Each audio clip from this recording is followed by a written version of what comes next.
What's going on, everybody? Welcome into another edition of the Sun Belt Syndicate, a bowl edition, TJ. We are getting to the close of college football season. A little sad, but a little exciting at the same time, right? Yeah, it's one of those times where you're like, oh man, it's coming to an end, but also, like you said, exciting times, and also super excited for a lot of these teams that are going to the bowl game from our conference and from all over. So it's a good time of year. Yeah, absolutely is. We got a surprise one in. We won't be talking about Georgia Southern App State this week. We are working on something special for that one just because it is such a big rivalry. It is an interconference matchup in the bowl games, which you pretty much just don't see at all anymore. So that one's going to have some juice. We are trying to do something fun with that one. That one's actually still like, 2 weeks away, TJ, I think? Yeah, we've got a ways away for that. I think it's right before or right at the New Year's mark is what I'm understanding. I think it's the 29th. I think that's a Monday. So right before. Yeah. Okay. Yeah. So we got some time on that one. With you from the first kick to the last pitch. The quick shout out to our sponsors, Don't Sleep Energy. Be sure to check them out. Look, there's lots of people who need some caffeine, some pick-me-ups in their life.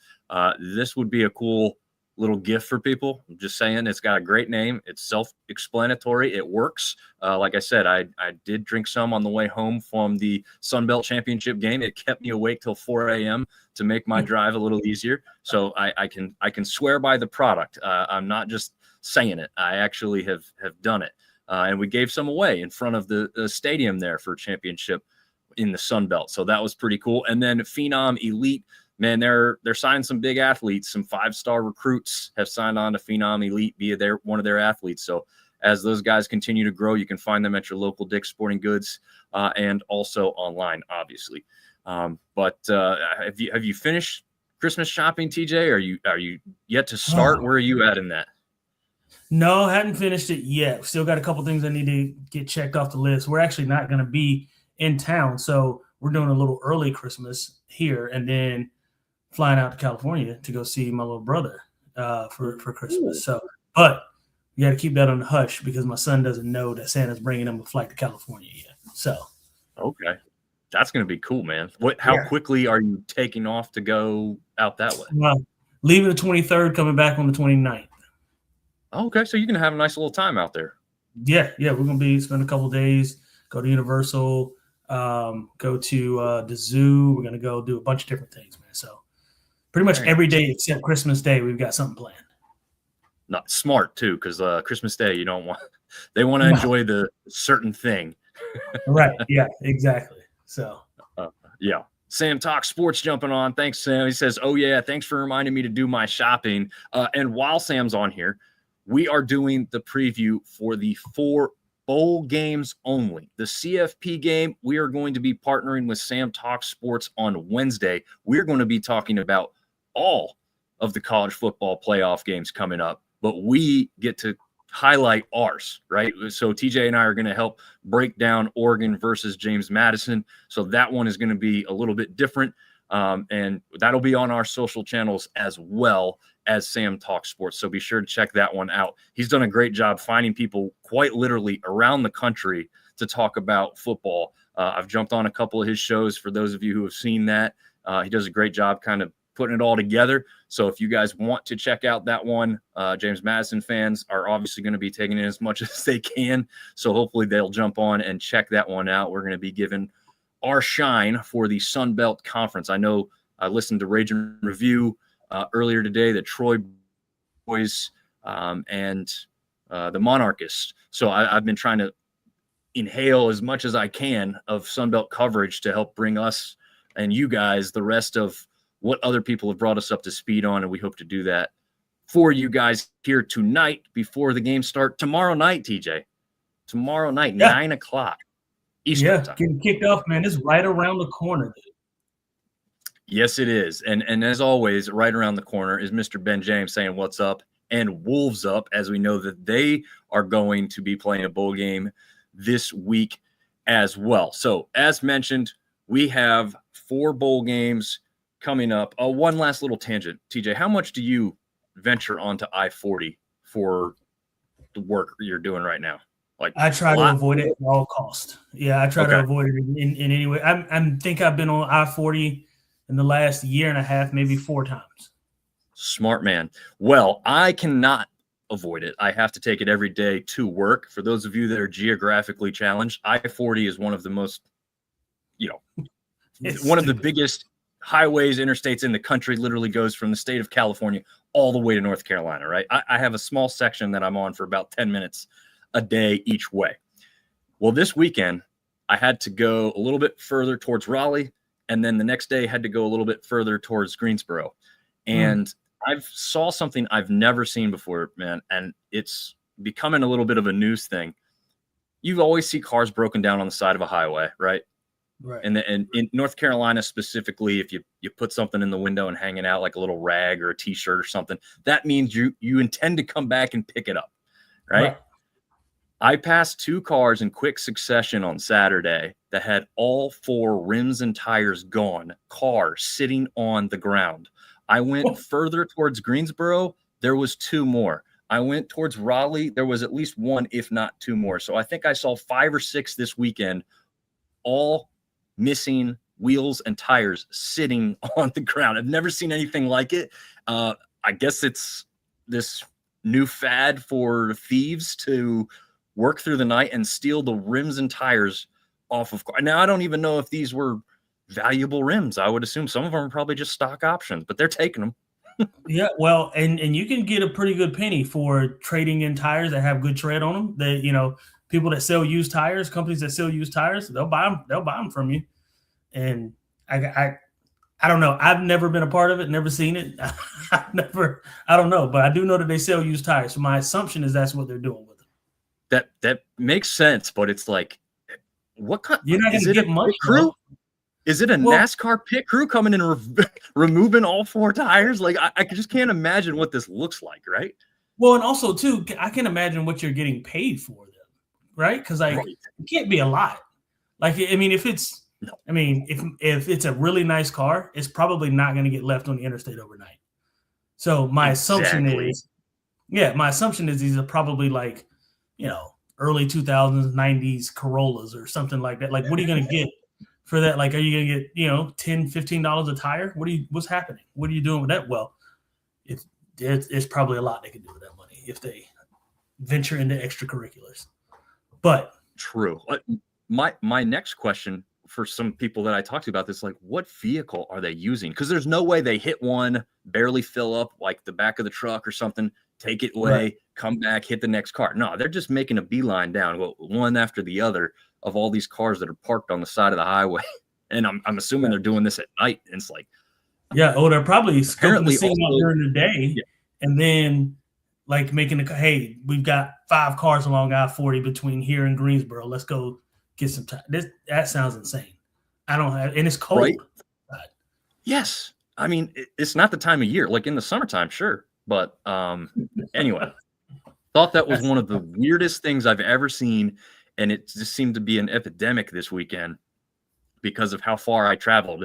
Had I not gone very far, I would have just assumed it's 2 random vehicles that had their wheels removed for whatever reason. But once I saw 5 or 6, I said, okay, this is a pattern now. There's something going on here. And very strange. Very, very strange. Yeah. So, and you know what? That sucks, because if you think you're going to go back and get your car towed, tow truck's going to show up and go, I can't do anything with this. Yeah, that's crazy. That is, worst time of year. Because you're thinking, like, if they got the one that they can put up into the back of the truck, but like you still need wheels for that. Yeah, right? They still have to pull it, and with the wheels and turn, like, there's no forklift out there that's lifting cars up. Nope. Well, they'll have to be now, or they're going to have to go out there and put 4 wheels on these things. Yeah. But God, it's ridiculous. We'll get to this a little bit more, but Ben James touching on the fact Arkansas State is in the Xbox Bowl. Okay. All the teams, or all the members of the teams, got the Xbox, the new mobile Xbox. That's a pretty sweet deal. Yeah. Heck yeah. Pretty sweet deal. Yeah. Every player, every coach. Yeah. Yeah. That's a pretty sweet deal. I wish some little low-level Sunbelt Conference podcast could get some new Xbox, right, TJ? Yeah, I would take an Xbox right now, today. My son would love it. Yeah, I know, right? They would definitely play it more than we would, but I'll take some turns, Oh man, Sam says he avoids taking I-40 when Oklahoma's. Again, smart.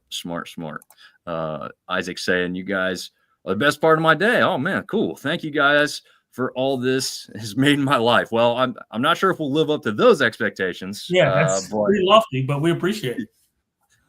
We do appreciate it. No, absolutely, we do. We actually just got our first ad sponsor on the audio version because we have enough downloads. So if you hear an ad throughout this show, you won't hear it on the live version. But if you're listening to the audio version, you may hear a roofing company in Texas who wanted to advertise with us. Yes, we have listeners down in Texas area. So if you're in the Houston, San Antonio, maybe they say they stretch from there. But anyway, you may hear that, which is kind of cool. So we could make a little change for throwing their sponsorship on here. So that's kind of cool. Yeah, absolutely. It's awesome. Yeah, definitely. Kristen jumping in saying, hi, what's going on? Thanks for joining the show. Ben says, don't get me talking NASCAR. No, we won't because, like I said, we don't really know how those tires were being taken, but I would assume, some kind of quick jack to get that thing up and get those tires off is probably what they were getting into there. But hey, let's jump into this thing. Let's not waste any more time. We'll have some questions we want to cover throughout this thing as well. But here are the 4 bowl games that we do have in the Sun Belt this week. In name first here is the Salute to Veterans Bowl in Montgomery, Alabama. That was formerly the Camellia Bowl, which probably a lot more of our fans are familiar with. But a new sponsorship name here in the last year or two. I think it was already called that last year. TJ, do you remember off the top of your head by chance if that's familiar to you? The Salute to Service Veterans Bowl? Yeah. Yeah, that is, so it's not new. It has been around. I don't remember the teams that have been in it, but I've certainly seen it over the years. Gotcha. Okay. Just wanted to make sure that I wasn't going crazy because I'm pretty sure that changed before this year. I think it was at least last year that they were already kind of started calling it that, but we'll see. I'll double check that after the show. Won't waste any time here unless you're doing it now, but we also have the 68 Ventures Bowl in Mobile, Alabama. We've got the Cure Bowl, also obviously one of the better location-wise bowls that we've got in this conference. And we've got one of the cooler ones that's newer here with, as Ben already mentioned, the Xbox Bowl. I'm not sure about the trophy. I saw it. I was like, kind of weird. But it I hadn't seen does it. Fit. Now I got to look it up. Yeah, go ahead and look that up while we're talking about it because it's worth viewing because it's got the Xbox mobile thing on it, which it's not terribly hideous, but it's just kind of it doesn't scream football. It screams video games, which again is part of the bowl. So I guess that's one reason to do it. But Sam saying they got some Xbox finished 4th in console sales back for Black Friday. Oh, that's interesting. Behind PlayStation, Nintendo, and the Playground thing. Oh, yes. I think I've heard something about this Playground thing. I'm not really sure, but I think you can kind of virtually play games without having to have the physical portion of it. Well, I guess you can do that with just about everything. I'm not really sure. I'm sure you too, TJ, we've kind of moved on from the video games for the most part, right? Yeah, my son's got a PS4. He badly wants a PS5. He only got a PS4 because my brother gave it to him last year because he upgraded to a PS5. I don't buy video games. I don't buy him video games or hadn't in the past. But he loves it. So, but yeah, to your point, I don't frequent video games as much as I used to in my early years. Yeah, definitely not here either. I wish I could. I don't really have the time. We do this more often, right? That's why we bring that to the people, TJ. Yeah, people are a priority. There you go. Exactly. That's what we like to say here. All right, so we'll jump into the first of these bowls, and we're not going to be the highest level breakdown, right? But we do want to give a look at this, and it also is difficult because let's be honest, TJ, as we talked about kind of before we went live, some guys have said they're entering the transfer portal or will enter the transfer portal, but does that mean they won't play? in all likelihood, for the most part, I would say no. If they're saying they're in the portal, they're going to not play because they don't want to get injured before getting a possible look. But there might be the chance that some of them do play because they're not going to sign with the team, just yet, or sign with the school. It feels like NFL when we talk about this, right? Like we're going to sign with this different place now. It's gotten out of control. Yeah. So we are going to break this down the best we can for you. I'm sure there's going to be some player movement even after we do this thing because we're doing this on a Monday night.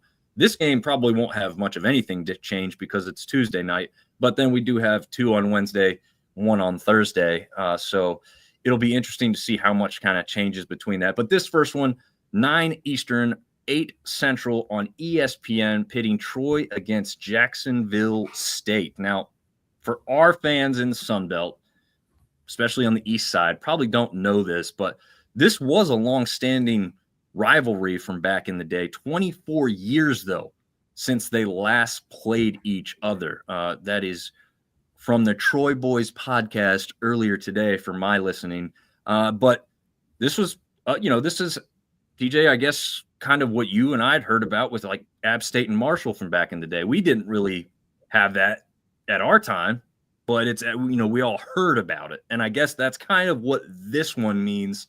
I don't know, like as we sit here and currently talk about that, the older generation reminisces about that rivalry. Do you think this kind of thing could spark it up? I mean, these two teams, unlike App and Marshall, are in the same state. And now sure. Jack State is now FBS just as Troy is. And the reason they hadn't played mostly for 24 years is because they were at different classifications of football. But do you like the fact that this is kind of reinvigorating a rivalry here, in a bowl game like this?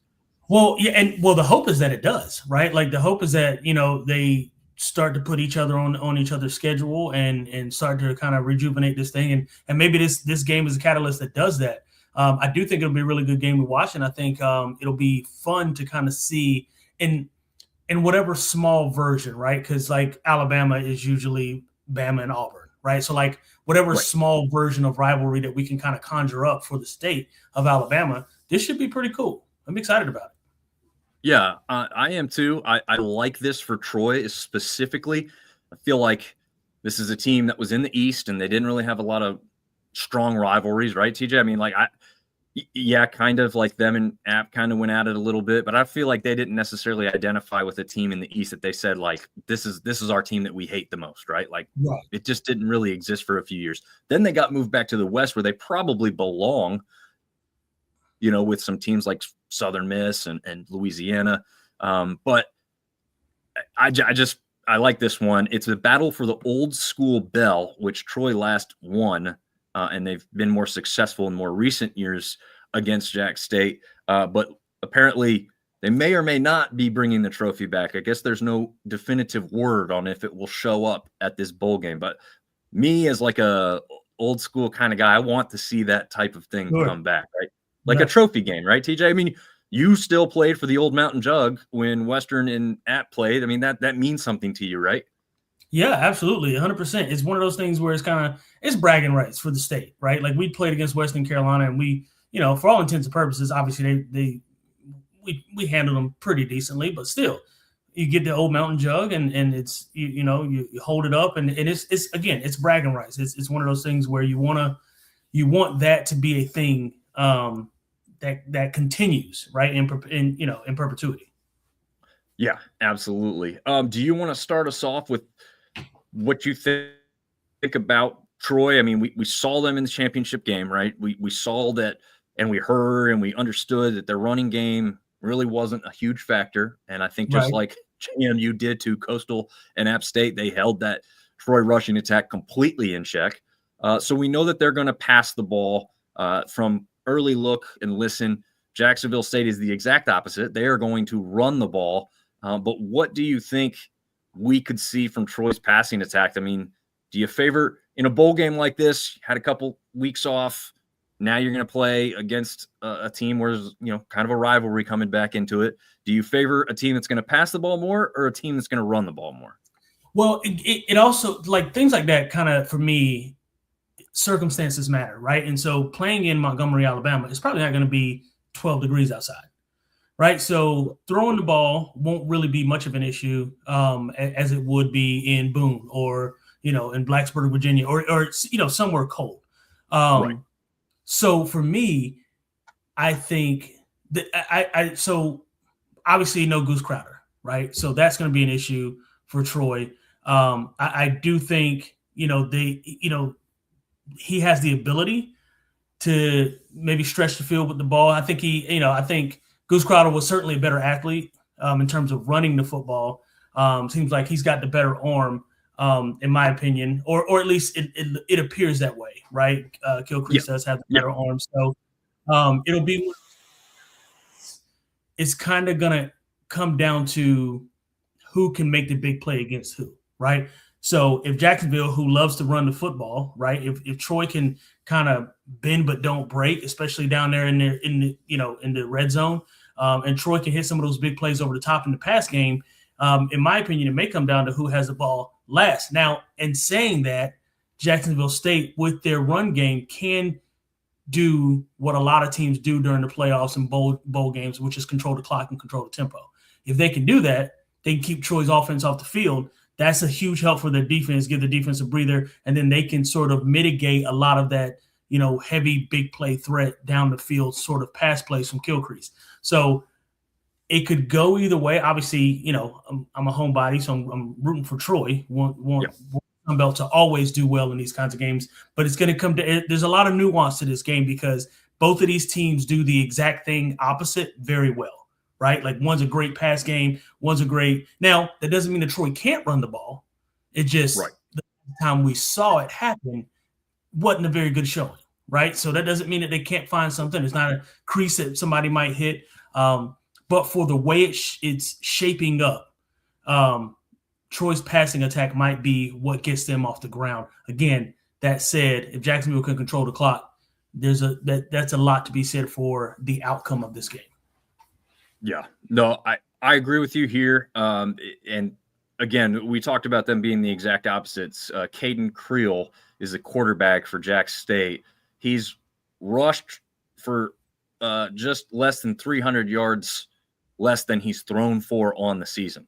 He's thrown 8 touchdowns, 4 interceptions. So he is definitely a mobile running quarterback first and foremost, and then he seems to throw after the fact. Right. We saw what Troy's defense was able to do against a pretty potent James Madison offense, right? They held them completely in check until late in that third, early in that fourth quarter in that championship game. My thing here is I favor Troy's secondary pretty well. I think that they have some ball hawks back there. They've scored 4 touchdowns defensively on the season. But if Jacksonville State can keep it on the ground and, like you said, control the tempo, control the clock of this game, it's going to force the interior of that defense to kind of step up and make more and better plays. And again, against a team like JMU, who I think everyone would agree is better than Jack State, they did just that for a long time. But as Ben is saying here, first, both teams are conference runner-ups. So this isn't your run-of-the-mill, hey, these are 2 6-6 teams in a bowl game. This one's going to be pretty good, I think. Absolutely. But he has the same question, TJ, that quite frankly you and I kind of have, is who's going to start for Troy? So we had Goose Crowder start the season, get hurt. Gilchrist came in, did a very good job of getting Troy onto the winning side and continuing that until that ODU game where Goose made his comeback a little bit there. And then we saw Goose get knocked out of the game against James Madison. And really that seemed to be maybe the biggest turning point in that championship game because Troy and JMU were right with each other before that. So I think if Goose is healthy, says he wants to go, I think that's who the team would favor. But I don't think we've even heard anything definitive. And that really sides – with Troy, I would say is like a pregame thing, right, TJ? I mean, having a team prepare for 2 quarterbacks is a good thing for you on the opposite side, right? Yeah, absolutely. It keeps you – because now you've got 2 different game plans defensively, right? Because we know Goose Crowder can run the ball. We're not looking for – if you're defensive-minded, you're not looking for Gilchrist to run as much. Now, he may have some avenues where he scrambles, some things like that happens, but it's not going to be a whole lot of design run. Now, to that end, we also didn't see a ton of design run for Goose, who was coming back from injury towards the end of the season as well. So it may be a little more of the same in that regard, because if you look at it, based on the last couple of games that we saw of Goose, he wasn't the same athletically that he was pre-injury, right? Which no one is. You don't expect that. So traditionally, to your point, preparing for two quarterbacks can be hard. However, in this circumstance, Goose not being fully healthy, how mobile will he be even if he does play? So I think maybe it might be a situation where it's only one game plan because they're only going to do what they can do based on the health of Goose and or the, I guess, limited athletic ability. And I don't say that, lightly, of Kilcrease. So I don't know. To answer your question, it could kind of go both ways. They may have two game plans. It may be a little difficult. It also may be, like I said, more of the same just because, Goose is limited. Yeah, that makes sense. So that's the question mark here in this one. I want to make sure. Oh, the one other note we had was Tay Meadows is said he's entering the transfer portal. So that could affect the Troy run game. But obviously, like we said, they haven't had the greatest run game. So I don't think it's a huge detriment. They got Lovett back there as well, who will easily tote the rock as well. So, I mean, it's not the worst thing for him if he doesn't play. I would say if you're entering the portal, I would assume you're not playing. But again, nothing definitive that I've seen on that just yet. But to that point, by the way, just got not got an update, but reading an update on Goose Crowder's health and availability for the bowl game. Looks like Goose Crowder has been Goose Crowder, Troy quarterback, will not play for the rest of the season due to an unspecified injury as confirmed by the team. Had been dealing with upper body injuries throughout the season. He's previously knocked out of the game against Memphis and Louisiana Monroe due to these injuries. Recently, he suffered a shoulder injury during the game against Memphis, led him to indefinite absence from the sideline. Based on his latest injury, it is stated that he has been sidelined for the remainder of the season. Well, I'll tell you this. When I was there, I was on Troy's sideline when that injury occurred. And, coming over to the side, like pretty much walking to the pile of snow that was on James Madison Field, he was being consoled pretty good by a coach at that point. I think it looked – I can't confirm, so I'm speculating here, but I would assume it's because he was pretty emotional. I'm sure, first of all, it hurt. It sounded like – again, I didn't see the play because I was on the far end before I walked over and saw that he was still making his way off the field. But it sounds like a lineman kind of stepped on his ankle or on his leg somewhere. And it wasn't pretty from the sounds of it. I never actually went back to see the injury itself. I'm not sure if they even showed it. But it did seem like I was watching the game. They didn't show a replay of it. Yeah. I walked into some of the ladies that were doing the security on the interior part of the building, and they said it was pretty ugly. It didn't sound like it was dirty. It might even been his own player. I'm not really sure. But yeah, it didn't look good for him. So it would not surprise me to not see him back. So I would lean then at that point on Kilcrease. And again, he's gotten it done throughout the season. So it's not like a detriment that he's going to come in. It's not like you got a guy who's thrown 10 passes, this year who's going to come in. Right. So, I mean, kid's got 1,400 passing yards, 9 touchdowns, only 4 interceptions. So, I mean, I'm looking at my other screen reading his stats now. He's led the team pretty well in the games that he has played. Like you said, he was able to keep them afloat well enough so that they could be in a position to play in the Sun Belt Conference Championship. So he's no slow leap. He's got a cannon for him. You and I have both seen him play. And I think he played in 6 games to have 1,400 passing yards or almost 1,500 passing yards in 6 games. I mean, you tell me. He's playing pretty well. Right. So yeah. I mean, I think statistically passing yards, he actually had more than Goose, right, at this point? Right. Yep. Mm-hmm. Yep. 1,421 passing yards, 9 touchdowns, 4 interceptions. Yeah. So he's pretty good with the ball in his hands. I mean, I don't think there's anybody in Troy who's going to be worried about that aspect. But we'll see. I mean, this is one of those ones where you probably have to say the underdog's going to come in very excited for a shot, So sure. they're gonna be chomping at the bit, I think, at this one. But before we move on, let's get your take, and I'll try and see if I can update the graphic. Troy is favored by 1.5 points currently. I found that interesting, even without a starting quarterback. I found it interesting. Right. Yeah. So 1.5 points and the total over under at 49.5. Is there anything you feel comfortable taking at that point right there? So we've said a lot, right? Or at least I have, regarding how this game could go. We know Jacksonville State wants to run the ball. Hell, their quarterback is a runner. Essentially, he's a running back that can throw the football. Yes.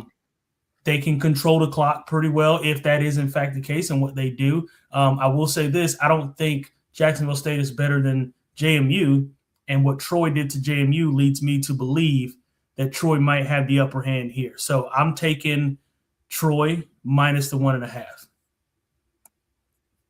Got it. I'm with you on that one, so I'm going to move me up there at the same. I'm not touching the total over-under. No, because I don't know how that would go. I don't know how that would go. In a bowl game, man, I've seen all kinds of stuff I never thought I'd see happen, right? Like you think you got this close battle and someone blows somebody out and shuts them out in a bowl game. Like, what? Perfect example. What was it? App State versus Toledo a couple years ago in bowl game.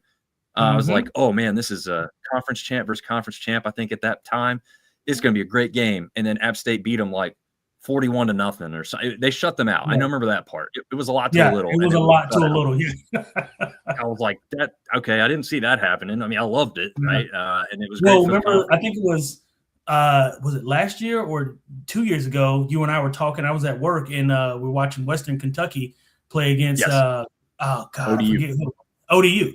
Yeah, and it looked like a blowout. And I left work and came home, and it's a tie ball game. And I'm like, what the hell is going on? You know? So I think it was 21 or 28 point advantage for the Monarchs at one point. And we're like, oh man, they look great. This is awesome. And then it switched. Yeah, quickly. Well, that's a great transition, even if you didn't mean to do it, TJ, because our next matchup is the Cure Bowl in Orlando, which hits.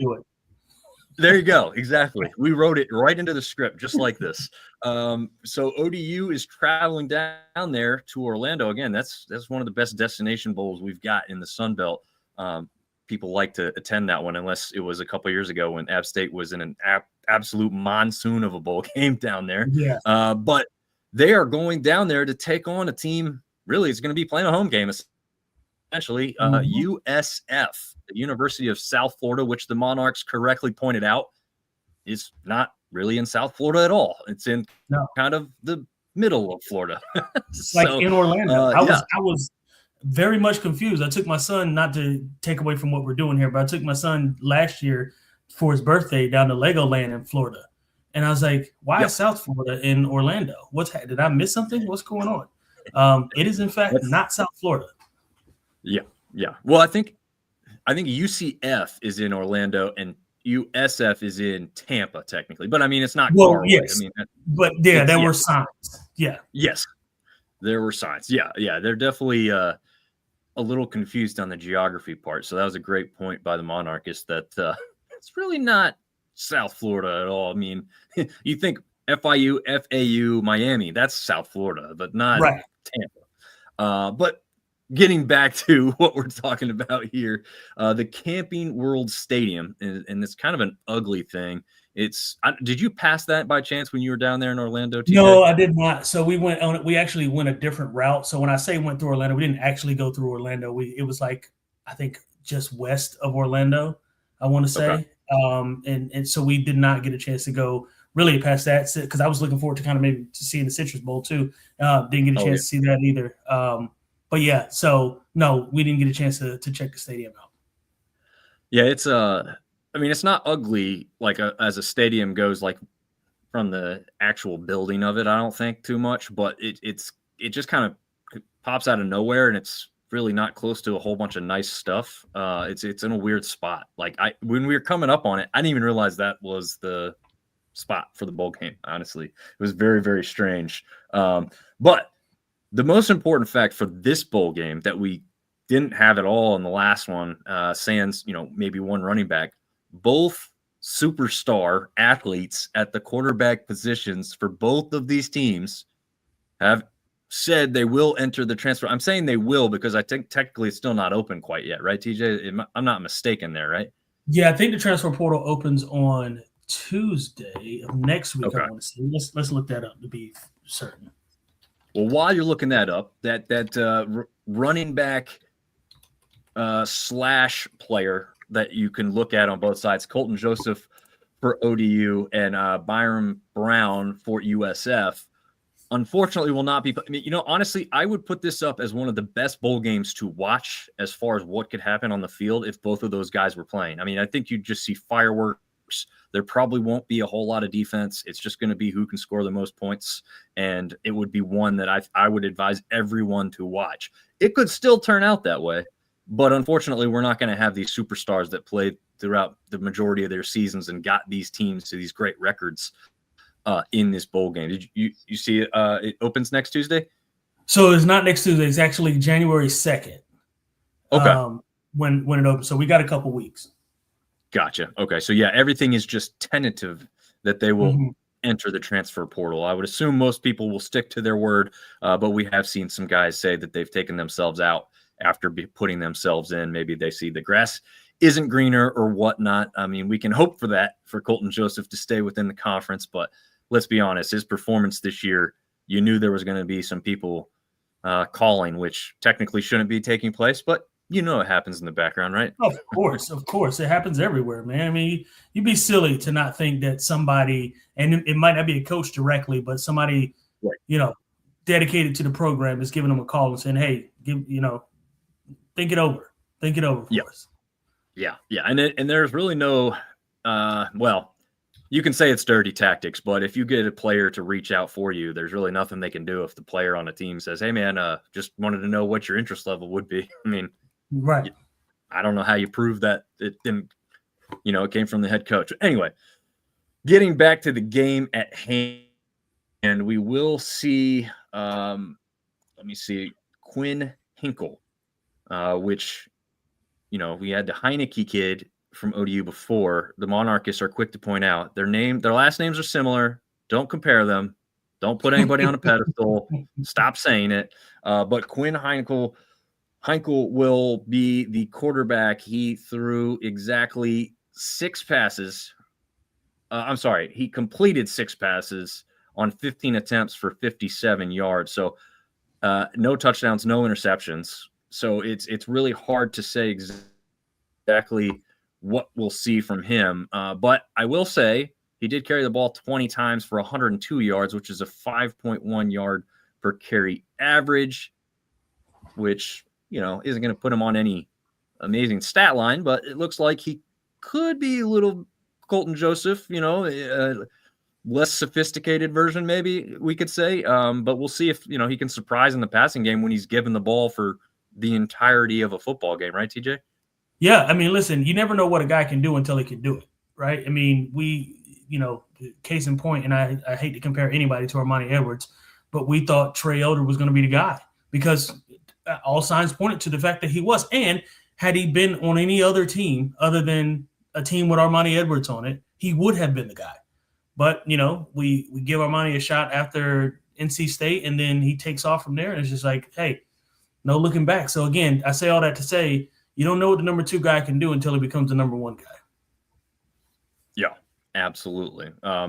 Interestingly enough, not only are both starting quarterbacks going to be missing from this game, the number 1 rusher for each team was also those same quarterbacks that we just said are not going to be playing. So you actually have to go to the second listing for running back as far as who you need to be watching out for in this game. Traquan Jones on the side for ODU, and Davenport over for USF, who's only got about half as many yards as the quarterback there. And kind of this, Jones is definitely closer to Joseph in that regard. 5 touchdowns on the year for Jones. Davenport did get to the end zone 7 times, however. So I don't know. I mean, I think this is still going to be a fairly even game. I think the biggest question mark for me in this one is probably defensively, right? Like if we've got these offenses, they've got quarterbacks and running backs who can tote the rock and not have to worry about throwing it all that much. I mean, is this just going to be a shootout as we thought it was going to be initially anyway? Or do you think this was going to be, maybe one team kind of could surprise a little bit because they're, ODU probably has the defense favor them, to be totally honest with it. Yeah, I mean, I'd agree that ODU has the defense favor them, but to your point, going back to the offensive statuses, usually in most cases, when you have a backup, you want to recruit or have a backup that is very similar so the game plan doesn't change, right? So, and a case in point would be, remember, I don't know if you probably don't watch a ton of NFL, but remember when Lamar Jackson went down and then they had, what's his name? Cooper Rush. Cooper Rush came in and was the backup quarterback for the Ravens for a little while. Game plan completely changed. Cooper Rush cannot run. Everybody knows that, right? Well, lo and behold, they go and get the original backup, who is, what's his name? I want to say Tyler Huntley, as I believe was the original backup. Yep. And they're able to do the exact same things that they were doing with Lamar Jackson, obviously to a lesser degree. And it's, so I say all that to say, you want as much of the same version of that human that he's at the backup, so that when it is time to put in a game plan and put in the things that will work, there's not that much drop off. Also, there's no change in the game plan. So to that point, to your point, there could still be a lot of points being scored in this football game. Yeah, one thing I didn't mention, and I don't want to discredit this aspect of the game, but it just made sense to talk about the quarterback and the rushing position because so much of both offenses were predicated on keeping it on the ground and having success. But you've got a combination of receiving core for ODU that's got Brown, Thomas, and Gladding, who've combined for, let's see, exactly 15 touchdowns through the air over there. And then you got Keshawn Singleton. Sorry, I almost tripped over that one. And Jeremiah Koger, who've combined for 15 as well, just between the two of them. That's not even including Ruben, who also has 5 himself. So, I don't want to discredit the wide receivers in this. TJ definitely doesn't want me to discredit the wideouts, the divas, as they're called. But no, but seriously, there's some very, very talented wide receivers. So if both quarterbacks start throwing it all over the place for whatever reason, there's guys who get it done there too. That's why I still think this is one that I specifically am very interested in. It's almost like it's exciting that it's at 5 because, you'll be able to start to finish, check it out. But it's also at that time where you get home from work, you got stuff you got to do. You're I'm going to keep it running so I can see and watch it, but I'm not going to be able to sit and take it all in. I'll have to watch it back later to see every last play of this thing. Because quite frankly, this one feels like it could be a 30 to 40 something shootout, or maybe even surpass that. And in fact, let's jump over to that now. USF, again, kind of almost a de facto home game, is a 3-point favorite. USF -3. The total over under is only 53.5. What are you thinking on that aspect of this one? It's hard to say without Colton Joseph, right? Again, we talked about the backup quarterback. He really hadn't played any football, to this point, from what we've seen. He could get in there and he could be lights out, right? He could just be the guy. But he could also get in there and very much not be the guy, which is, why he's a backup. So it's hard to say. I would lean towards USF -3 only because of the location and based on the fact that we don't know much about this quarterback. So if you told me Goose Crowder was playing, first of all, if Goose Crowder was playing, this spread would be vastly different in the other direction, in my opinion. Colton Joseph, right? That's what I meant. Colton Joseph. I'm sorry. That's all good. We got a lot of quarterbacks to talk about. So. Vastly different in the other direction if that had been the case. I don't like it because I want ODU to win this football game. Of course, I want all of the Sun Belt Conference to win. But knowing what I know about South Florida, they're going to come with a ton of speed. They're going to come with guys who can really, really run, catch the ball. Again, both quarterbacks are out, so I don't know much about South Florida's backup quarterback either. and given that in terms of how even it is, and usually when it's that kind of even, the spread goes to the home team, which in this case obviously favors USF. Yeah, just to touch on that real quick, Gaston Moore, he's thrown exactly 20 attempts. So we have a quarterback through 15 attempts and 20 attempts. We know nothing. We know nothing. We don't know anything about these guys. So I mean that's the question mark. That's kind of the craziness of this whole thing. But yeah, and also to note, ODU is looking for their first bowl win. So it's not or Ricky Ronnie, I guess I don't know in ODU's history if they have one. I believe they don't, because I thought Western Kentucky was going to be their first one. Mm-hmm. So that's a big aspect to this.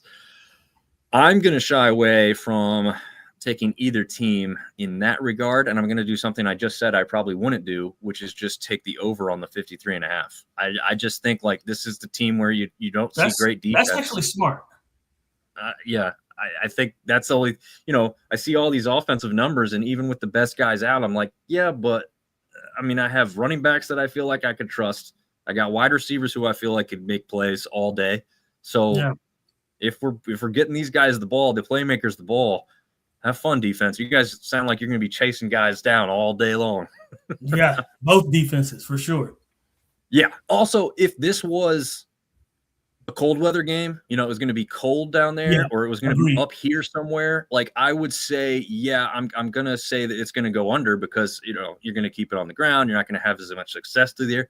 If it's 50 or above, these guys are going to be slinging the thing all over the place, I feel like. So we'll see if that actually happens, because, again, the unknowns are the quarterback positions, but it's not like they're going to go out there and not throw the ball. So I think we're still going to see some fireworks in this one.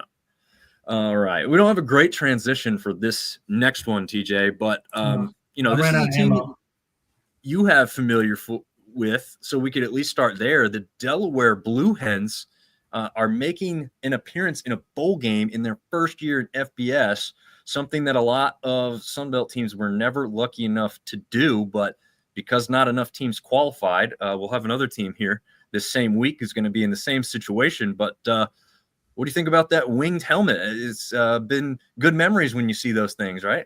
Yeah, it makes me happy. I do love the fact that my boy Joe is still doing it, man. I mean, still doing it at 40 years old. Can you believe that?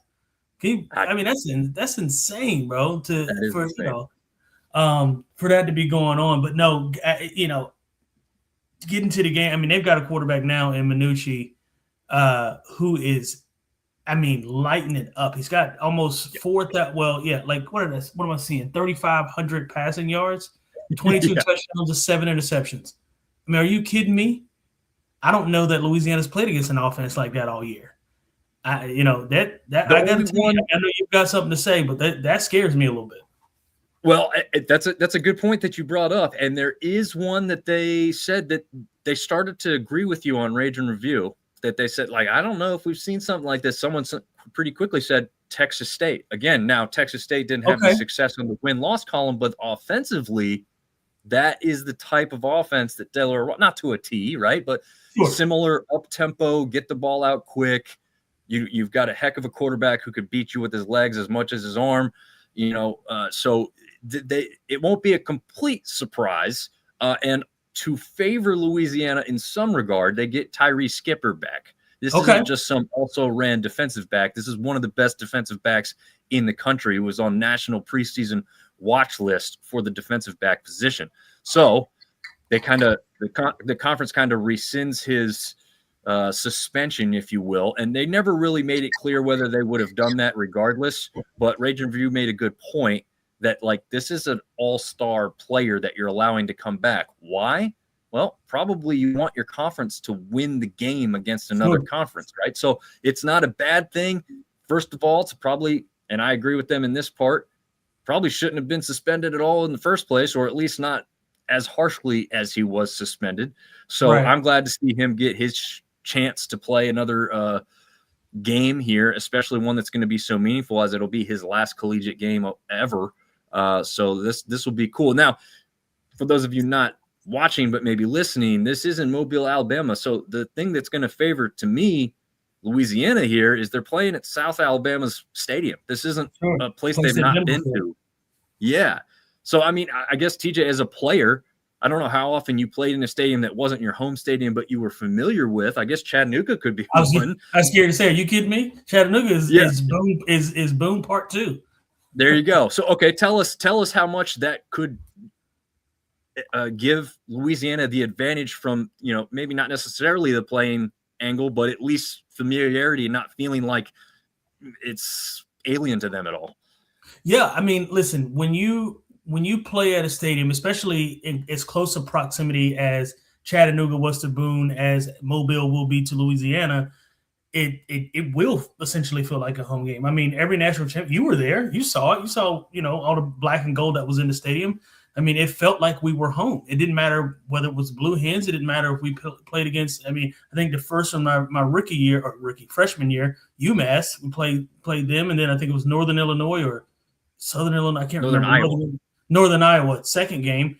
All of these teams came from up north to come down here and play us, and it felt like we were home. So this is another classic case of, Delaware from the north coming down to the south to play in a bowl game in a stadium that Louisiana has frequented and really know intimately. So, correct me if I'm wrong, is Louisiana the home team? Yes, I believe so. Okay, Let me double check that. Yes, I believe the first team listed is the home team. Yes. Okay, so I mean I was going to say it might even favor Louisiana more if they were the away team because they're even more familiar with that away locker room. But either way, I think you're in a situation where it definitely gives you a psychological advantage. You've seen the stadium, like Delaware has Google. That's the only thing they know about the stadium. Is you know what I mean? Like that's the only thing they knew about when they played us in UT Chat. Like that's all they know. It's just Google Map it. Let's see what it looks like. What's around here? Where's the hotel? Like we knew where we were staying 4 weeks before the game because we had already been there. So it's just one of those things, man. But yes, to your point, it is psychologically an advantage when you know the stadium that you're playing in.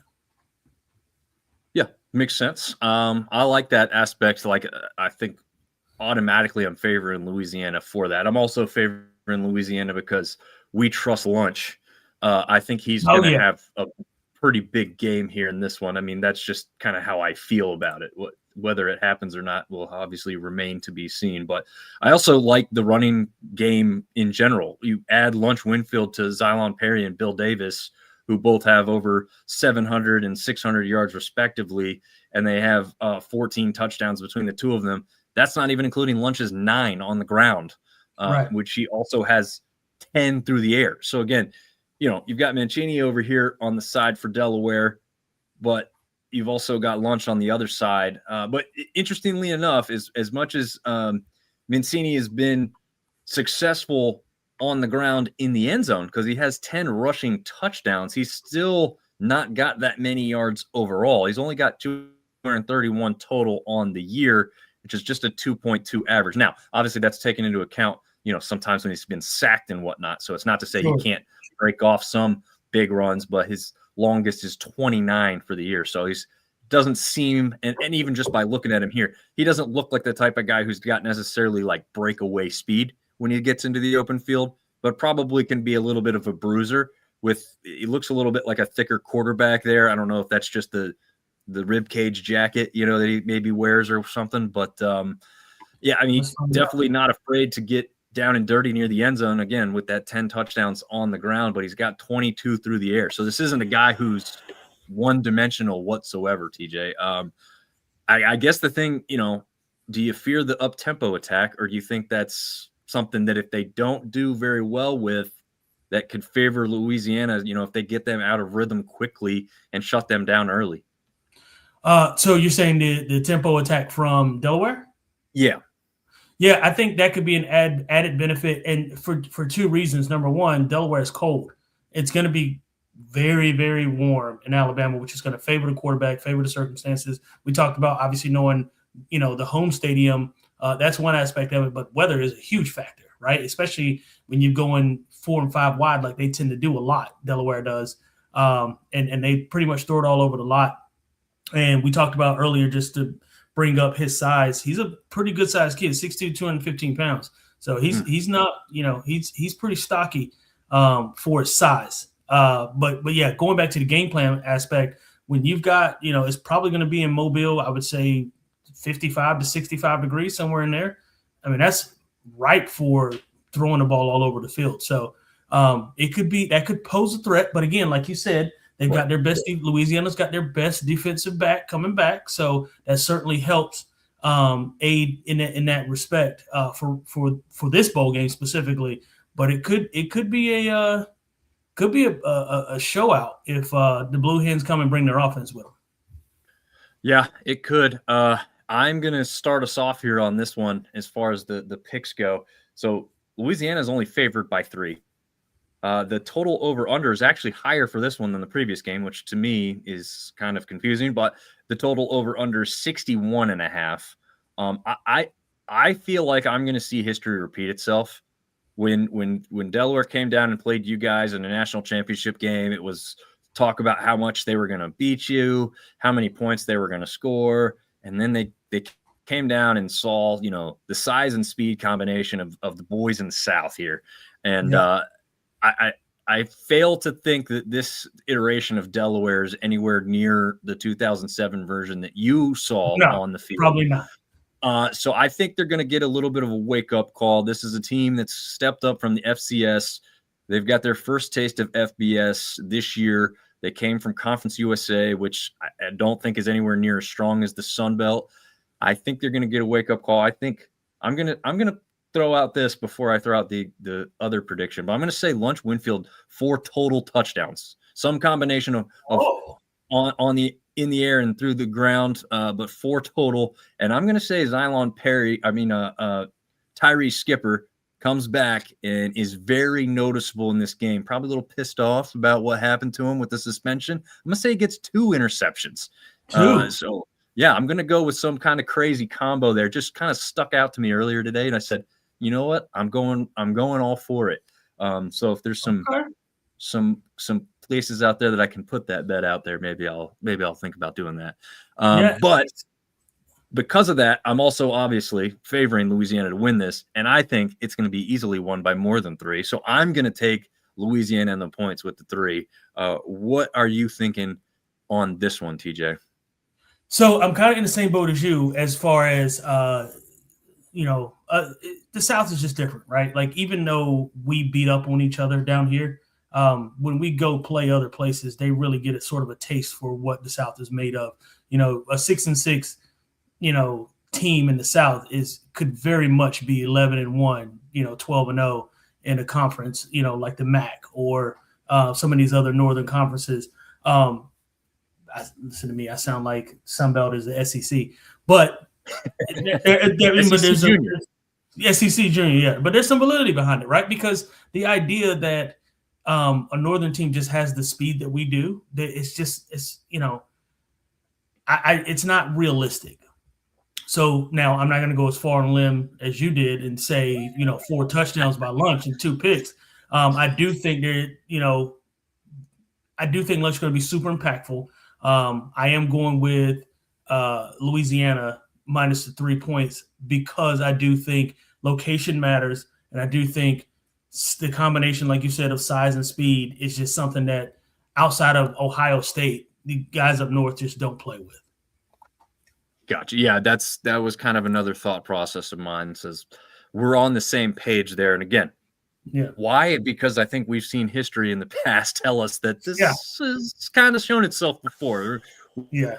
We're going to see if everyone else gets up to speed with us on this one. All right, so this is the last bowl game. Again, not covering the CFP game between Oregon and James Madison tonight. We're going to save that for Wednesday night and kind of talk all of CFP coverage in general, and then specifically about that game. So our last bowl game that we'll talk about tonight pits Missouri State, looks like the only one where the Sun Belt team isn't the home team, against Arkansas State in the Xbox Bowl. This one down at Ford Center at the Star. TJ, I know you're a Cowboys fan. Have you ever been down there to that area and seen the the stadium and this, I guess, offshoot really is what this is down there? I have not. It's on my bucket list. I have not gone down to see it. It's essentially like the junior version of AT&T Stadium. Okay. I've seen obviously the footprint of it. A lot of high school games are played in this building for sure. And I think it holds about 40,000 ish. Oh, wow. Okay. Yeah. It does look pretty good size from this picture here. Yeah. I think I could be wrong. I think it maybe 30s, maybe in the 30s is what it holds. Either way, it's a very nice stadium. Honestly, given where it is, both of these teams should be able to bring enough fans to fill it up. Well, yeah, and I mean that's a heck of a place to have a bowl game destination wise, and like you said, Absolutely. that's probably I would venture to say this is one of the nicest bowls that you could be. You're inside, so weather's not going to be a factor, Right. and you're at one of America's team. I mean, this is their facility. I mean, this is top notch quality stuff here. If my team was playing there, I'd do what I could to get down there for sure. So yeah, I hope that you're right. I hope both of these. I mean, Missouri State, again, just like Delaware, first year in FBS football found themselves in a bowl game. I would assume they're going to bring a ton of fans to this thing because it's kind of early enough before Christmas. You could probably think about spending the money, right? And then still have some left over or whatnot, or maybe loop it in as like a family gift to get all the way down there and take in this one. So that could be cool.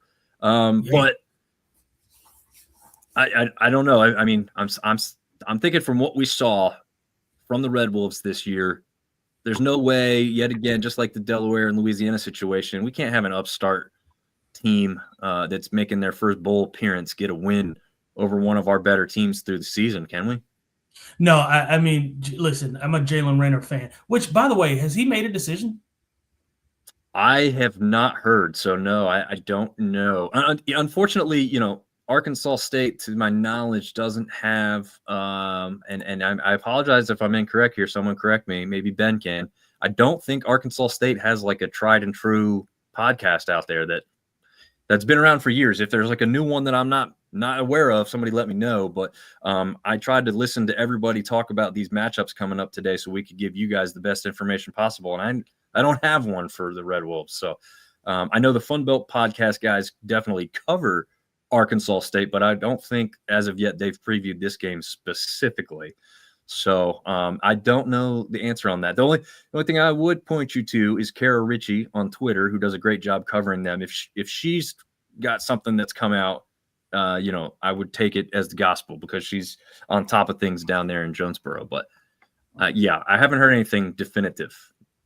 Gotcha. Yeah, I mean that's for me. Obviously, that's going to be my X factor. I was just getting ready to correct myself. 12K seats with 5,000 standing room. So about 17,000 roughly is what the stadium will hold, which is, that's pretty good, especially for high school teams that come in there and play some football. And for a bowl game like this, Missouri, Southeast Missouri, it's Frisco ISD home field. Of course it is.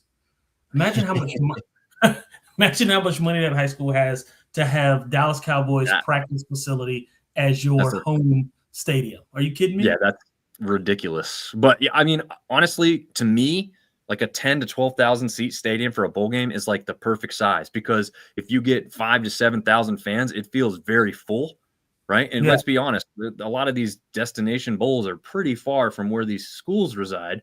So you're not going to have 20,000 fans come down and, make their way down for a game. It's just not reasonable, right? I mean, this isn't the beginning of the season where you knew about it for a long period of time and, not near the holiday season when you're thinking about time and effort to do other things.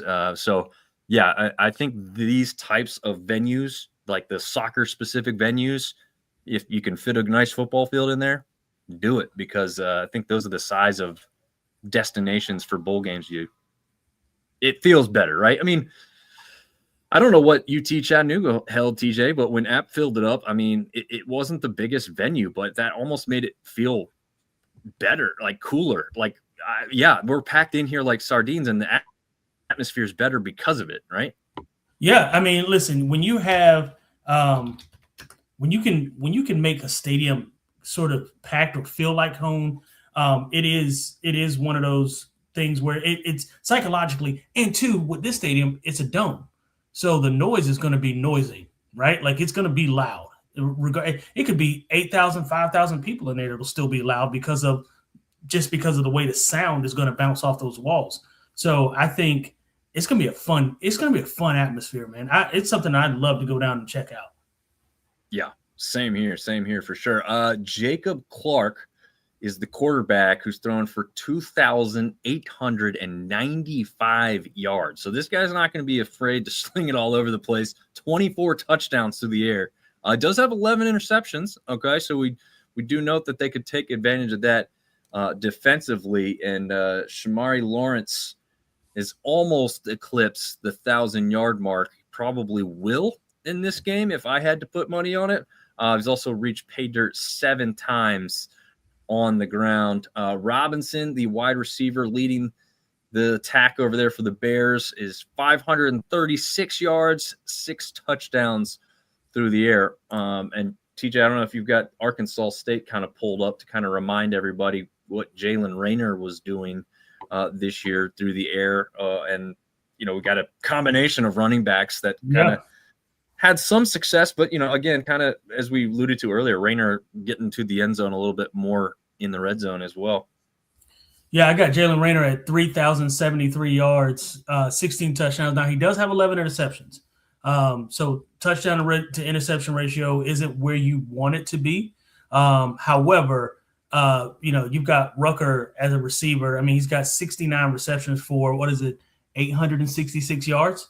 So, I mean, he's lethal on the outside as well. So you've got almost one player with almost 1,000 of a third essentially of your passing yards has gone to one guy. He's that means he's pretty darn good. So they've got to find a way to get him covered, which I don't think that they will. Obviously tipping my hand at who I'm picking for this game. I don't think they'll get him covered. I don't think Jalen Rayner, the ability to use his legs, I think is going to be a threat as well. And I think, overall, I think Missouri State is going to have their hands full.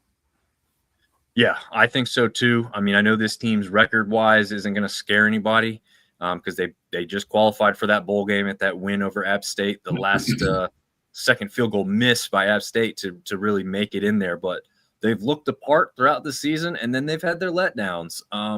So they can't not show up, right? Like, this isn't a team that they're just going to show up and beat type of situation. I don't think anybody would say that.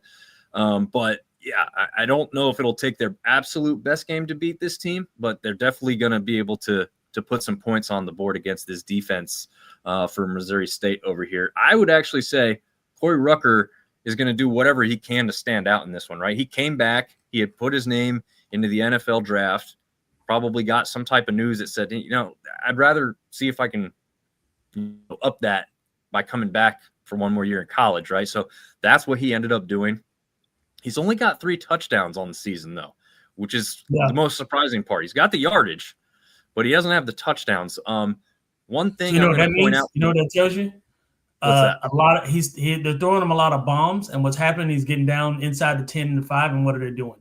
They're running the ball with Raider. Yep. As a receiver, you hate that. Oh yeah, you do, and it's true. I mean, I've seen that kind of stuff. Like you said, he's getting into the 10, 15, 20-yard range, and then they change the offensive look, which I don't know. You got a guy like Corey Rucker, throw a jump ball in the back of the end zone. I think that's going to be pretty successful too. Yeah, 100%. I'm with you. But, you go with the sure thing if you got a running back who essentially can't miss. Right. And I will say this. If they do key on Rucker, look for Hunter Summers to have a breakout game. He's only got about half as many yards as Rucker, okay? So he's not necessarily lighting up that way, but his per yard per catch average isn't far behind. He actually has more touchdowns on the season than Rucker. By just 1, he's only got 4, so it's not like he's got 7 or something like that. But I do think what I've seen him do when I've watched him specifically, I really like Summers' game. He could be the next big wide receiver for Arkansas State after Rucker leaves. He's not as big as Rucker. Don't make that mistake. That Rucker is a giant as far as a wide receiver is concerned. But that's one that I would say could have a sneaky good game here for the Red Wolves in this bowl game. Is there any last news or notes you want to cover on this one before we look at what our thoughts are on the spread and everything else in this one? No, like I said, I mean, you know how I feel about Jalen Rayner. I've brought his name up probably, I don't even know, maybe 15 or 20 times in this podcast this season. I think he's a tremendous athlete, really. And I think that if he can get going at all, Missouri State, I'm telling you, man, watch out, because this guy he's hard to tackle. Number one, he's got weapons. Number two, and he can, and when they get into, I think I've said this to you before on a couple of occasions as well, when they get into that hurry up, no huddle offense that they run, that 2-minute offense that they do, he's virtually unstoppable. He's done it 3 times in live games that I've seen. All 3 times he scored touchdowns. All 3. Yeah, he's definitely, I mean, we hate to maybe hark on this because I say it a lot too, like you said, saying his name throughout the season, but you don't win a Manning Passing Academy award for nothing, right? And he's done that. So he's got the skills, the natural ability. Obviously there's certain things that happen about game plan and how the other side plays against you, but I'm favoring a playmaker here in this one. So let's get to that. Arkansas State favored by only 1.5 points. Total over under 54.5.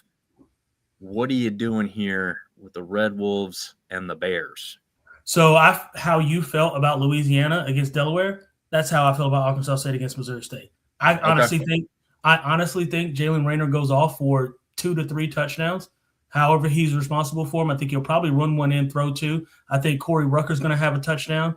And I think they're going to run a touchdown in with running back as well. And I think they win this game by at least 10 at minimum. Nice. I like it. All right. Well, we'll show my pick over here too. I'm favoring just like you are. We've seen Arkansas State get in a bunch of close games. We've seen them win in some bigger fashions, but they've shown me that in the close games, for whatever reason, they come through in the clutch. And for that, even if it ends up being a 3-point game, I think the Red Wolves end up on top on this one. So I feel pretty comfortable taking them with the 1.5. Look, no surprise. We're favoring the Sunbelt teams in this one. For the most part, you did take USF against ODU, which I think is a fair. And I'm not confident in that. I'm really not confident in that, because neither team has their starting quarterback, and neither team has their starting. So listen, there's a lot to be decided in that. Don't quote me, is what I'm saying on the ODU. Because if ODU wins by 30, listen, not my fault. We don't know what team we're going to get. Right, that's true. I mean, there are a lot of question marks, so it's only fair that we talk through it like we did tonight. So that's good. G. Wills, our resident ODU fan, says late to hop on, but come on, TJ. I know, man. Listen, G. Wills changed my mind. Tell me something about this young quarterback, this backup quarterback that I don't know, because I don't know him. He's thrown the ball 15 times. Right. I have no idea who he is. G. Will says he'll be boots on the ground. That's awesome, man. So first of all, enjoy Orlando, because the rest of us will be freezing our butts off up here in the it's not really the north, but it's going to be north compared to Orlando. So that's for sure. I want to be in Orlando. One year, it's not going to be until my son's older, but one year I'd like to go to like as many Sunbelt bowl games as I could. Just drive from one to the other and just kind of, just do this roundabout thing. I think that would be really a lot of fun. I'd also not have to have a job for that to happen, probably. I don't know what they do. Like, you're going to take the whole month of December off? You're damn right I am. Oh man, maybe I'll have a remote job where I could do that. But yeah, it would be enjoyable. It's not going to happen anytime soon. I'd be lucky to make one this year with how everything's spread out with, and TJ, is aware of this and gone through it too. Like as a coach of a youth sport, you can't just do what you want anymore. You're kind of tethered to those things and those kids, and for good reason. But yeah, it definitely takes its toll on you trying to go get to some live football games. So A couple just quick questions as we wrap up here, but do want to hit on some of these because I thought they were kind of interesting. And I wanted to know what mine and TJ's answers were to some of these. I don't really think we have to say who's most likely to win. We really just kind of went through that. But if you had to kind of maybe rank these bowls, TJ, and I'll put this back up. That way we're looking at all of them at the same time. And this will with the betting information, but just in general, you don't even have to give me all four, but give me the one that maybe stands out to you the most that like, I'm definitely not missing that one. If I only had to watch one of these four, which one would it be? I think probably Troy, Jacksonville State, and I think because of the history between the two teams. Now, do I think all of these games are going to be pretty good? Except for the last two, like you said, I'm starting to lean a little bit more your way when it comes to Louisiana and maybe a blowout. I've already picked Arkansas State to win at least by 10. I'm iffy about the ODU, South Florida, a.k.a. Tampa, Florida football game. But I think Troy and Jacksonville State is the most intriguing. There is no, location advantage, right?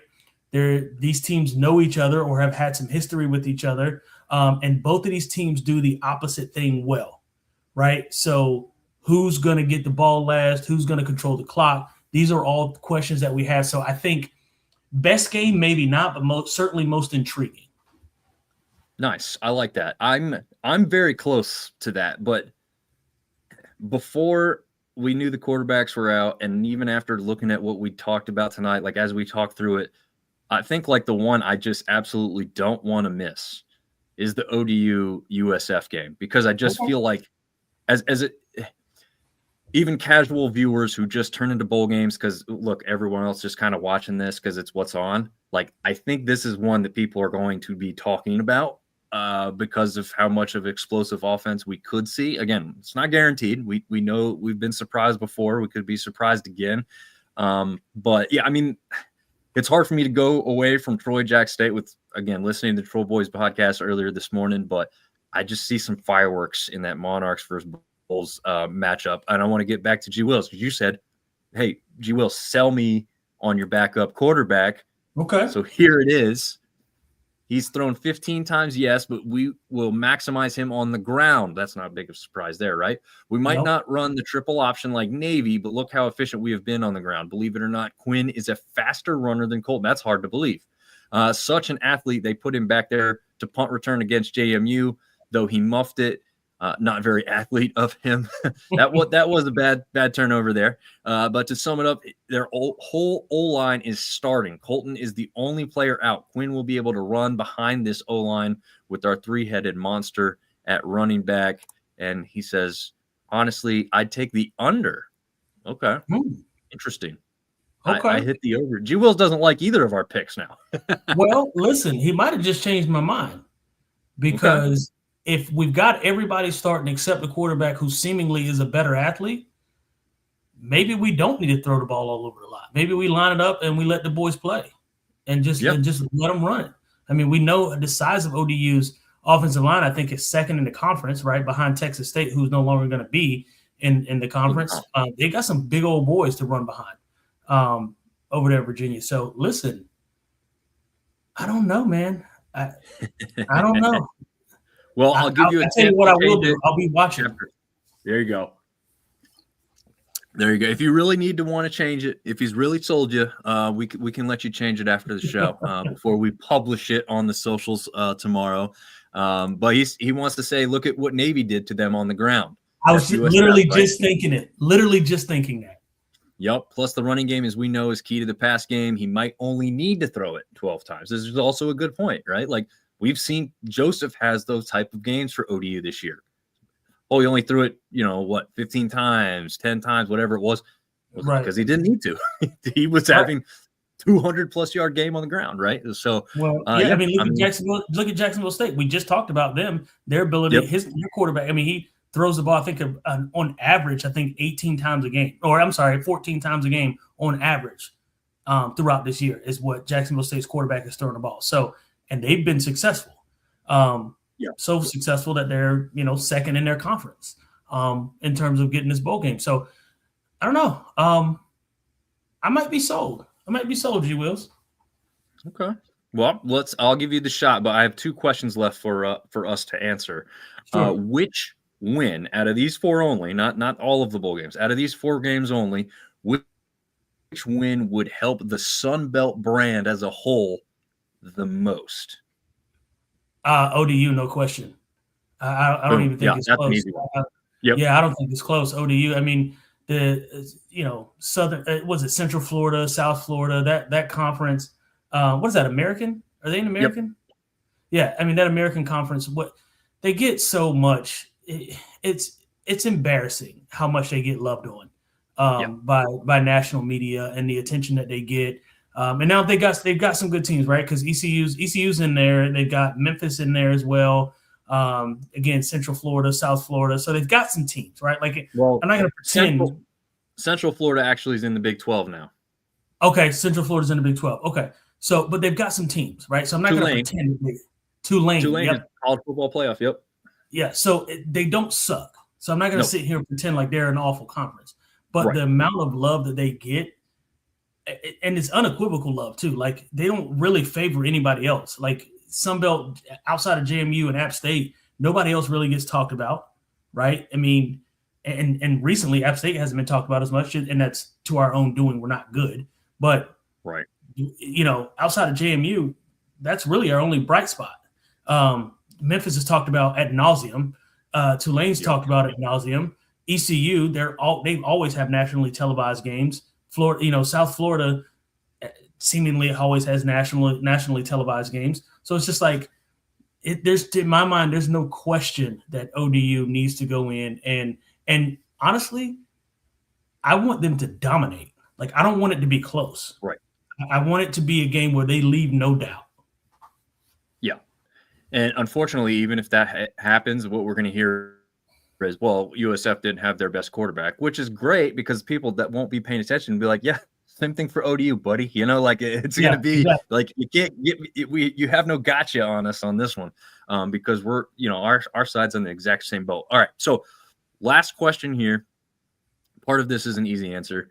What would it mean to go 4-0, 3-1, 2-2? Let's just hope we don't have to go to a 1-3 aspect in this, but what would it mean for the conference to go 4-0? I think, that'd just be perfect. There's not much to say there, right, TJ? That would be great. That's what we want. Realistically, I think we're looking at probably a 3-1, maybe outside shot at 2-2 overall. What do you think is probably the most likely outcome? And is that what you think is going to happen, I guess? Listen, I don't see any reason why we can't go 4-0, especially based off what G. Wills just told me. I've picked us in every single game except ODU and South Florida. Now, if G. Wills is telling me what my ears are hearing, which is that ODU's backup quarterback is a better on-the-ground runner than Colton Joseph, then who am I to argue with somebody who knows the team? So I see no reason why we couldn't go 4-0. Again, at minimum 3-1. And what it would mean for the conference, for us, it's validation that we are who we thought we were. And we are who we have been for the past several years, right? Before JMU started doing what they were doing, it was App State. Before it was App State, it was Troy for a couple of years. We're good enough to be talked about on that level that it should not be always the American Conference getting all the love. I hate it. Again, I have no, disrespect or no vitriol towards the teams that are in the American Conference, because Memphis is always a good football team. ECU traditionally has some good years. They had some down years, but I think just 2 years ago they beat the snot out of NC State at NC State. Held them. I think it was under 14 points or something like that. And so they play some good football. South Florida is a really good football team. But it's time we start getting our due as well. And the only way we can do that is to win. Win. Yes, absolutely, man. G. Will's great point. For the love of God, sweep the children of the poor in Conference USA. I'll say this. I would say, a little bit of embarrassment I hope that's not too strong of a word, but a little bit of embarrassment if Delaware and Missouri State win over the Cajuns and the Red Wolves, respectively, 100%. right? Like 100%. those are the ones, to me, 100% have to win. Obviously, you'd really like to win the Troy game over Jack State, obviously, if you're a Troy fan, but even as a conference mate, because, again, you're proving the superiority of the conference in that regard. You'd have a clean sweep of Conference USA at that point to kind of help drive that one home. I think people expect nationally USF to win the game over ODU. But again, as G. Wills has said, and how we are hopefully leaning, that the Monarchs could surprise some people that haven't been paying full attention. 4-0 would be a great start, but it'd be far from over in the bowl season, as we know. Luckily, we have enough teams where we're going to be covering a great bit more of these games in the next week or two. But I mean, I think even realistically, if we go 3-1, I think that's totally acceptable because it's hard to win all these games. The other year we had 12 teams in the bowls. TJ, I think you and I were sitting there thinking we'd have like 7, 8 wins. I was going to say maybe 8 or 6, yeah. And we ended up going, I think, 6-6 overall. It's like, oh man, like we had 12 shots. How did we go 500, man? We had 12 teams in bowls. We're supposed to prove how good we are as a conference, and we only went 6-6. So it's weird, right? The extended period of time off. You got guys leaving the team. You got coaches leaving teams, which luckily is not the case for any of these schools on our side anyway. You did have USF lose their coach. So, does that favor ODU as well? We didn't even actually bring that up, but their coach is gone. Interesting. And then Joseph says, it's been Troy for half the time we've been here. Win 8 and then come talk. Until then, keep your toesies warm. Yes, definitely be sure to keep your toesies warm. App State did our job when we got there. That's all I know. Except for the one time when they went head-to-head against Troy in that one championship game. That was – it was good at half of a game was great, and then it got out of hand after that. Then they ran away with it. But, man, this one was fun. Again, don't go anywhere. We're going to turn right around on Wednesday and have the CFP aspect of this weekend's action for you over on Sam Talk Sports. And we'll also, again, have that on at least 2 of our platforms. I think I usually choose Twitter and YouTube for that. So look out for those 2 platforms. We'll obviously try and share it around as well. Any last news, thoughts, things you want to share before we get out of here, TJ? It's the most wonderful time of the year, man. Football every day almost. It's going to be ad nauseum for my wife. She'll get over it, hopefully. But listen, it's that time of the year where, stocking stuffers come with TV programming. So tune in, watch these games, get you some spiked eggnog if that's what you like, and sit back and relax, man, and keep your toesies warm. Keep your toesies warm. I love it. We're gonna end on that one. See you guys on Wednesday night.